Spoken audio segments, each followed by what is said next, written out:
Hello అందరికీ. చపాతీలు non stick పెనం మీద అయితే అతుక్కోకుండా బాగా వస్తాయి, పొంగుతాయి అని అనుకుంటుంటారు కదా! కానీ నేను ఇనుప పెనం మీద చేస్తున్నాను. ఇనుప పెనం గూడా వాడంగా కొన్ని రోజులకి నాన్ స్టిక్ లాగా తయారవుతుందండి. ఎందుకంటే మనము కొద్దిగా లైట్‌గా ఆయిల్ వేసి చేస్తాం గదా! ఆటోమేటిక్‌గా అది నాన్ స్టిక్ లాగా అయిపోతుందనమాట. అంటే ఒక రకంగా చెప్పాలంటే సీజనింగ్ అంటారే అలా అవుతుంది.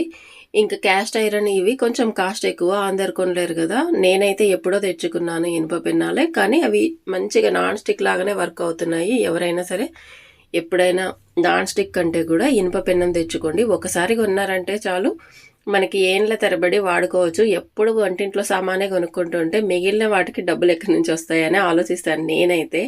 అందుకే ఏదైనా సరే ఒకసారి కొంటే అది ఎన్నో సంవత్సరాలు రావాలి అనుకుంటాను. ఇంక ఇంత చిన్న పనికైనా సరే మల్టీ టాస్కింగ్ చేయాల్సిందే. ఒకవైపు రుద్దుతున్నాను, ఇంకొక వైపు కాలుస్తున్నాను, ఇంకొక వైపు వడ్డించేస్తాను గూడా నేను. ఒకటేసారి తినడం గూడా అయిపోతుంది. ఇది ఈ వీడియో నచ్చితే లైక్ చేయండి, షేర్ చేయండి, ఛానల్‌ని సబ్స్క్రైబ్ చేసుకోండి. ఏ పనైనా సరే ప్రాక్టీస్ చేయండి.